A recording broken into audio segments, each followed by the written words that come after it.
નમસ્કાર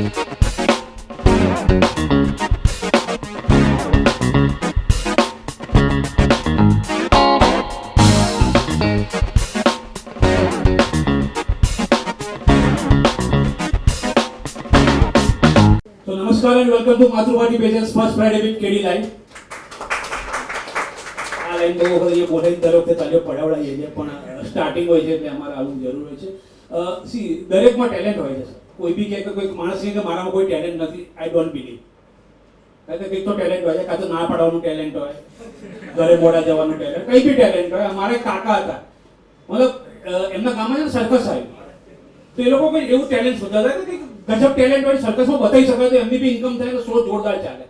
તો એમને ખબર પડી કે આ ગામમાં એક કાકા છે જે લગભગ જ્યારે આમ શું કહેવાય 80 રોટલી તો ફટાફટ ખાઈ જાય છે, 80-90 રોટલી આરામથી બિંદાસ ખાઈ જાય.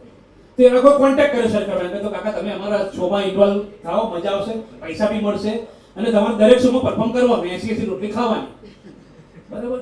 એટલે 12 થી 3, 3 થી 6, 6 થી 9 ના આ શો હોય. 12 થી 3 નો શો થયો, કાકાએ 80 રોટલી ખાધી, જોરદાર તાળીઓનો ગડગડ થઈ ગયો. 6 થી 9 ના શોમાં બી ખાધું અને જોરદાર તાળીઓનો ગડગડ. પછી બીજા શોમાં જ્યારે પરફોર્મ કરવાનું તો કાકા દેખાય જ નહીં. તો હોતા થઈ ગયું પેલો હો તો કોઈ બી ક્યાંથી કઈ બી લાવો, કાકાને લાવો ક્યાંથી. તો જોયું તો કાકા છે ને બધા ઘરે ગયા, કે કાકા ઘેર હશે. તો ઘેર ગયા તો કાકા જમવા બેઠા હતા. કાકા શું કરો છો? મને કે યાર તમે લોકો આટલું બધું મહેનત કરવા, મેં બધું કામ કરવા, માણસ જમવા બી ના આવે. જેને ખબર પડશે એટલે પડશે, કારણ કે થોડું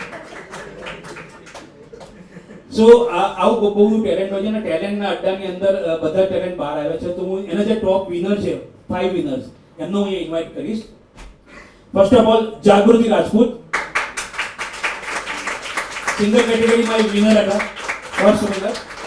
Richa Vaidya, first runner up singer. Sneha Mukherjee, ડાન્સમાં હતા, સેકન્ડ રનર અપ. ખુશી ફતીવાલા, સ્પેશિયલ જ્યુરી એવોર્ડ એમને મળેલો. અને Dhiman Parmar, singer, public choice award.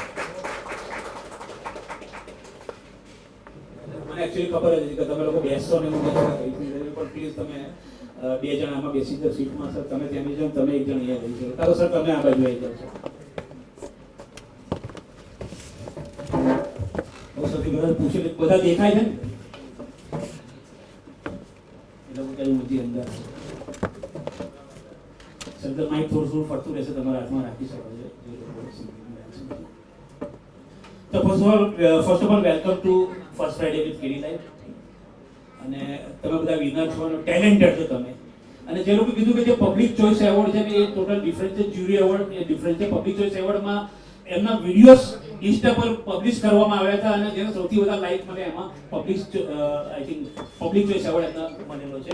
અને જ્યુરી એવોર્ડ એ જ્યુરીનો સ્પેશિયલ ફેવરિટ હોય, એપાર્ટ ફ્રોમ ધ વિનર, એમાં એમને જ્યુરીનો સ્પેશિયલ એવોર્ડ મળેલો છે. તો સૌથી પહેલા તમારી તમે જ્યારે ટેલેન્ટ કાઢ્યું છે સાહેબ, તમને શું લાગ્યું હતું? ફર્સ્ટ ઇમ્પ્રેશન શું હતી? આ કેવો શો છે, શું છે, કેવું હતું તમારા માઇન્ડમાં? તમે આપી દીધું એમને. એટલે મારા માઇન્ડમાં હતું કે સારું છે, એટલે હું બધા શોઝ એટલે અટેન્ડ કરું જ છું. હારું કે જીતવું ડઝન્ટ મેટર, એટલે કંઈક શીખવા મળે. આપણે હારીએ એના પછી જ આપણે કંઈક અચીવ કરી શકીએ. એટલે બહુ સરસ હતું. ફર્સ્ટ રાઉન્ડ હતું, ઓડિશન હતું, પછી સેમીફિનાલે અને પછી ફિનાલે હતું. તો આઈ રિયલી વેરી એન્જોય, મજા આવી. તમારો શું ઓપિનિયન હતો કે કેવો શો હશે, શું હશે? Actually, I'm married and I have 2 kids, twins. તો આ એજમાં આવીને મને એવું ફીલ થયું કે હવે મારો ટેલેન્ટ શો કરવાનો મને મોકો મળ્યો છે અને it's a very good platform. બસ ધેટ્સ ઇટ. તો મતલબ મને લાગ્યું કે ચલો હવે મને મળ્યું છે મોકો, તો મને જવું જોઈએ, પાર્ટિસિપેટ કરવું જોઈએ. સુપર કહેવાય કે તમે મેરિડ છો, તમારા 2 કિડ્સ છે, તમારું ફેમિલી હેન્ડલ કરી રહ્યો છો, મેનેજ કરીને તમે તમારા ટેલેન્ટ મને પણ મોકો મળ્યો છે અને ટાઈમ બી મળે છે. તો અને મને મેન તો ચિન્મય સર અમારે ત્યાં આવે છે, એમના થ્રુ મને ખબર પડી. તો મને મતલબ બહુ સારો આ પ્લેટફોર્મ લાગ્યો અને બહુ સારો મોકો મળ્યો મને. Thank you. હા, કેવું તો પડશે. હવે એકચ્યુઅલમાં કોરોના પછી હું પહેલાં લાઈવ પરફોર્મન્સ આપતો હતો, બટ 2 યર પછી આફ્ટર 2 યર્સ કહેવાય ને ફર્સ્ટ હતું કે સ્ટેજ ઉપર હું આવ્યો અને ઇટ વોઝ પહેલાં ફાટી પડી કે કેવું રહેશે ને કઈ રીતના રહેશે, બટ મજા આવી ઓલ ઓવર. Thank you. કેવું તો પડશે. તમે ભલે માઇક બધાને આપી દીધું, છેલ્લે આવી જાઓ ફરી તમારી સાથે. મને ખૂબ જ સરસ લાગ્યું આ શો અને એન્જોય. ઓકે, જ્યારે તમારું પહેલા રાઉન્ડમાં સિલેક્શન થયું તો તમારા કેવા મતલબ હતા તમારા અંદરથી વાઇબ્સ કે ભાઈ હા યાર પહેલો રાઉન્ડ થયો જ હવે કદાચ આગળ બી જઈ શકાશે, તમને એવું લાગ્યું તે વખતે? એકચ્યુઅલી કોરોના પછીનો મારો પહેલો કોમ્પિટિશન હતો, તો કન્ફર્મ નહોતું કે હું આવી જઈશ કે નહીં, પણ થઈ ગયું. પછી મહેનત કરી આગળ તમે કેવી તૈયારી કરી હતી તમારા સિંગિંગ માટે? સોંગ વધારેમાં વધારે લિસન કર્યું અને પ્રેક્ટિસ કરવી. ઓકે, પ્રેક્ટિસ એટલે મસ્ત છે, પણ ક્યારે ક્યારે એટલે હું તો પ્રેક્ટિસ કરતી જ નથી, અચ્છા કરતા જ નથી. ડાયરેક્ટ સ્ટેજમાં. મારા જેવું જ છે, એટલે કાગળિયા લઈને આવી ગયું છે. જોઈ બે લીધું. ત્રણ દિવસ પહેલા એટલે થોડુંક કરી લેવાનું, તો એમાં થઈ ગયું. એટલે બહુ સારું કહેવાય એના વિનિંગમાં તો મારે બી સ્ટેન્ડર્ડની કોઈ કોમ્પિટિશન થતો જ જવું જોઈએ. પ્રેક્ટિસ મારી થોડી કોમેડી હતી. બચ્ચા લોકો રાખતા હતા એ પછી કહું છું એ આવી રીતે મારી પ્રેક્ટિસ આવી રીતે થતી હતી. બટ ઓવરઓલ બહુ સારું એક્સપિરિયન્સ રહ્યું, મજા આવી, કંઈક અલગ પણ લાગ્યું. તમારા ઘરેથી બધા ઓકે હતા કે ના કરવું જ જોઈએ? બહુ સારો. સપોર્ટિવ છે. મારા હસબન્ડ, મારા મમ્મી પપ્પા બી અહીંયા જ રહે છે, તો એ લોકોનો ખૂબ સપોર્ટ છે મને કે તને હવે આ એજમાં મોકો મળ્યો છે તો તું you should go for it. એ લોકો કઈ સજેસ્ટ કરતા હતા કે તમે આવું કરવું જોઈએ, આમ કરવું જોઈએ, હવે આ ના કરો, પેલું ના કરો? મારા હસબન્ડ તો એક રીતે મારા મેન્ટર છે. હું કઈ પરફોર્મ કરું તો એના સામે પહેલા કરું તો નહીં તું એસે કર, તું એસે કર, એવી રીતે. ગાઈડન્સ તમને પ્રોપર મળી ગયું? જરૂર. અને મારા ફાધર એકચ્યુઅલી બહુ સારા સિંગર છે, તો Okay. એમના થ્રુ મેં કોઈ મતલબ ક્લાસીસ કે એવું નથી કર્યું, પણ મેં સ્કૂલ ડેઝમાં, કોલેજ લાઈફમાં બહુ સિંગિંગ કર્યું છે. એટલે કોલેજ લાઈફમાં અમે જે મેં પ્રમાણે વાત કરી અમે બધા સિંગરો જ હતા. કારણ કે શું છે કે દરવાજા જ ના હોય બાથરૂમ અને બધું, એટલે પરાણે અમારે સિંગિંગ કરવું જ પડે. હું પેશનેટ બહુ છું But- સિંગિંગ માટે, પણ એ છે કે મને ટાઈમ નતો મળતો, હવે મને મળે That's છે. good. અને આ પ્લેટફોર્મ બહુ જ મને મતલબ એવું લાગ્યું કે આ સારું થયું, સારા ટાઈમ પર આવ્યું. અને બધા એજ ગ્રુપને ઇન્વોલ્વ કર્યું ને એકચ્યુઅલી આને. Yeah, it is for all the age group. હા. એટલે હું મતલબ થોડું મસ્તી કરતી હતી સર સાથે કે સર હું જે છું ને બચ્ચાવાળી, બાકી બધા તો નાના નાના છે.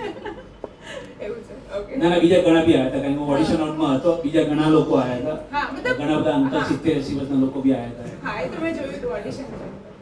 તો જ્યારે તમારું ફિનાલેમાં તમારું સિલેક્શન થયું કે ભાઈ હવે ફિનાલેમાં તમે કર્યા તો તમારું માઇન્ડસેટ કેવું હતું કે હવે તો પરફોર્મ, કારણ કે next performance is the final, તમારું જે રહેશે ફિનાલેમાં, એ માટે તમે શું તૈયારી કરી હતી? તૈયારી તો મેં એમાં બહુ જ મહેનત કરી હતી એકચ્યુઅલી. મતલબ મને એવું છે કે હું જ્યાર સુધી પ્રેક્ટિસ સારી ન કરું ને તો મને થોડું અંદરથી ટેન્શન રહે કે નહીં સારું નહીં આવે સ્ટેજ ઉપર. તો હું થોડી એ બાતમાં થોડી પર્ટિક્યુલર છું કે નહીં, પ્રેક્ટિસ માટે તો મને ટાઈમ કાઢવો જ પડશે અને કરવું જ પડશે. એવું છે. તો તમારી તૈયારી કેવી હતી? તૈયારી ગીટાર સિવાય. હા હવે એકચ્યુઅલીમાં સાંભળ્યું હતું, ઓનલાઈન જોયું મેં કે આ રીતના છે, પછી ઓડિશન આપીને આવે.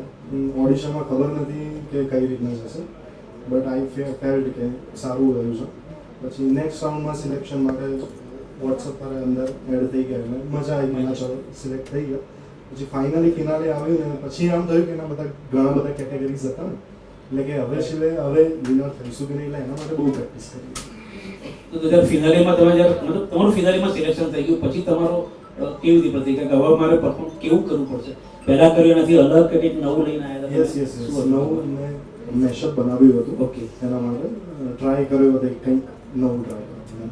તો તમે લર્નિંગ કરેલું છે આનું કે તમારા મતલબ પેશન જેને કરી રહ્યા સિંગિંગમાં? સિંગિંગનું હું વધારે નહીં, બટ 2-3 મહિના ક્લાસિકલ શીખ્યો છું, બસ દેટ્સ ઇટ. બાકી કરે છે પ્રેક્ટિસ, રાડો પાડે રાખું.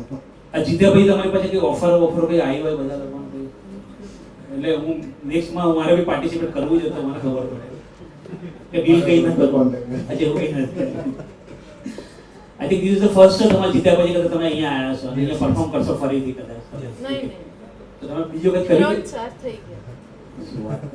કઈ જગ્યાએ કરે તમે પરફોર્મ? દર્પના પછી એક Okay. અર્બન ચોકની સામે છે મંદિર, ત્યાં બેંગોલી એટલે આઈ એમ બેંગોલી, તો પછી ત્યાં બેંગોલી શો હતો. પછી બહુ બધું કરું. દુર્ગા પૂજા વખતે તમે કરો છો પરફોર્મ? હા કરું છું ને, અત્યારે રિહર્સલ ચાલુ જ છે. તો તમે જીત્યા પછી તમારો પ્રતિભાવ કેવો હતો કે આ મતલબ તમને લાગતું હતું મારું નામ આવશે નહીં આવે? લાગતું હતું તો આવશે, પણ એટલે પ્રેક્ટિસ નહીં કરી ને તો એટલે પછી એટલે સેકન્ડ ડર બી હતો. ના સેકન્ડ રનર અપ એટલે પછી પ્રેક્ટિસ ચાલશે પણ મજા કરનારા જાણી જશે. તમારા બધા માટે તમે કંઈક એક્સપેક્ટ કર્યું હતું કે ભાઈ માતૃભાષા રીતે કેશ પ્રાઇઝ છે કેટલું છે શું તો ખબર નહીં, કારણ કે બધું એ લોકો ડિવાઈડ કરી દીધું. તો તમને એનાથી કંઈક આમ મોટિવેશન મળ્યું કે યાર એક્સ્ટ્રા બીજું પણ જો ટ્રોફી સિવાય. હું તો બહુ ફૂડી છું એટલે પછી પૈસા મળે તો કેફેમાં ક્યાંય જઈએ. ઝોમેટો પ્રો કરી નાખ્યું હશે તમે? એટલે બધા જ, એટલે હું જ્યાં પણ જાઉં એટલે પૈસા ના પણ હોય તો ઉધારી, ક્રેડિટમાં ખાવું તો પડે. ભાઈ આપણું મેનુ આપી દેજો અહીંનું. મેં પહેલા એ જ પૂછ્યું કે અહીંયા ફૂડ મળશે. ફૂડ મળે છે, બહુ જબરદસ્ત મળે છે. હું આમનો પ્રચાર બી કરું છું, એમનો બ્રાન્ડ એમ્બેસેડર બી છું ઘણી વખત. એટલે મારી કરાવડાવે છે પરાણે બિલ ભરે કર્યા તો વાંધો નહીં, મેં મારું એડ્રેસ ચેન્જ કરી નાખ્યું. મેડમ તમારું પ્રતિક્રિયા કેવી હતી જ્યારે ફાઇનલીમાં સિલેક્ટ થઈ ગયા? હું જીતું કે ના જીતું પણ મહેનત તો કરવાની જ હતી, કરી હતી બસ. ધેટ્સ ધ એટીટ્યુડ કે કરવાનું તો છે. જીતો કે ના જીતો કામ આપણું છે. પણ ફર્સ્ટ તમે વિનર બન્યા, ટોપ વિનર કે જે કહેવાય મેઇન વિનર કહેવાય તમે. એનાથી તમને કેવી ખુશી થઈ? ઘરમાં આજુબાજુ વાળા કહેતા હોય, તમે સોશિયલ મીડિયા પર પોસ્ટ કર્યું અને કોમેન્ટ આવી હોય? ઘણી બધી બહુ જ બધી આશીર્વાદો બહુ મળ્યા. આશીર્વાદ મળે. મને કેવું નહીં ઓ ઇટ્સ સરપ્રાઈઝ એવું નતું ને. ના જીતવા જોઈએ. તમારા ઘરે કેવો રિસ્પોન્સ હતો? કારણ કે તમે જે જીત્યા પબ્લિક ચોઇસ એવોર્ડ જે હશે, પબ્લિક ડિમાન્ડમાં તમે. હા એકચ્યુઅલીમાં કહેવાય ને પબ્લિક ચોઇસ એવોર્ડ માટે બધા ફ્રેન્ડ્સને મેં વોટ્સઅપ કરી દીધું, એડ્રેસમાં નાખી દીધા બધા જ.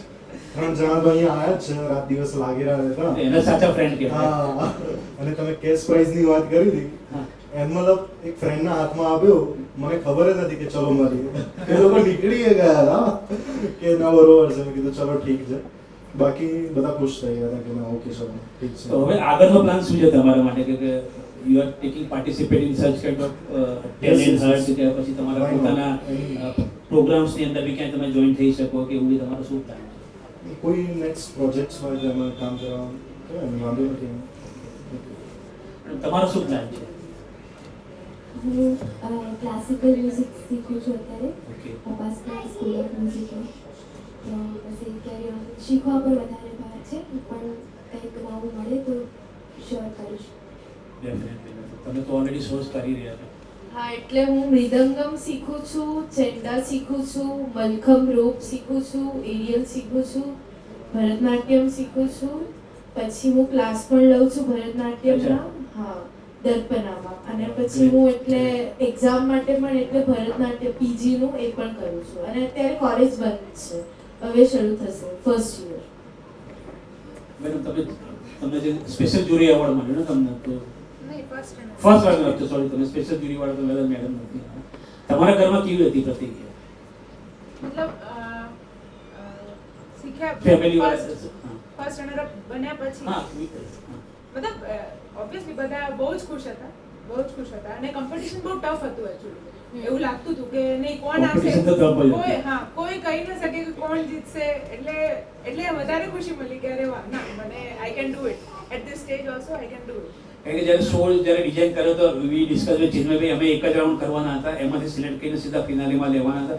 પણ એ પછી 2 રાઉન્ડ થયા, મેન્ટલ રાઉન્ડ થયો ને એ થયું એટલે તમે સમજી જાવ કે કોમ્પિટિશન બી ટફ હતી, પરફોર્મન્સ બહુ સારા મળ્યા હતા અને સારી ટેલેન્ટ બહુ મહેનત છે કરી. આપણે અહીંયા, ટેલેન્ટ બહુ છે. તો આ જે પ્લેટફોર્મે જે કર્યું ને તો એના લીધે બહુ ટેલેન્ટ આગળ આવ્યા. એટલે આ બહુ સરસ હતું એક્સપિરિયન્સ, બહુ સરસ. તો તમારો ઓવરઓલ એક્સપિરિયન્સ તમારે કંઈક કોઈને મેસેજ આપવો હોય, કોઈ ન્યુ કમર હોય કે જે ટેલેન્ટ હું છે, તો કરું સિંગિંગ છું, હજી બી કરું છું. હા. કે જો સીઝન 1 આવ્યું છે તો સીઝન 2 બી આવશે જ. તો હું મારી રીતે તો મારા ફ્રેન્ડ્સ ગ્રુપમાં તો મેં ઘણી બધી જગ્યાએ નાખ્યું છે, Yes. ઇન્સ્ટામાં અને ફેસબુકમાં. Okay. તમારા તરફથી કોઈ સજેશન કે કોઈ જે નવા પરફોર્મરો છે કે જે આવી રીતના ટેલેન્ટમાં પાર્ટ લેવા માંગે છે, શું વસ્તુ એમને ધ્યાનમાં રાખવી જોઈએ? એટલે હા હું બધાને ઇન્ફોર્મ કરું છું. એટલે એક મારો ફ્રેન્ડ હતો, એને જ મને આ ઇન્ફોર્મ કર્યું હતું. એટલે ના ના, તમે વિનર થઈ ગયા. ઓકે, હા. તમે વિનર થઈ ગયા પછી બધું પસ્તાશ થઈ રહ્યું છે, તમે શીખી બી રહ્યા છો બહુ બધા. પણ જે લોકો નવા છે જેને શીખવા છે જેને કોઈ આવું પ્લેટફોર્મ નથી મળતું એના માટે તમે કંઈ કહેવા માંગો છો? હા એટલે એમને સર્ચ કરવું જોઈએ કે કયું એટલે કોમ્પિટિશન આવે છે કે નહીં લોકલ બેઝમાં કે એટલે નેશનલ બેઝમાં.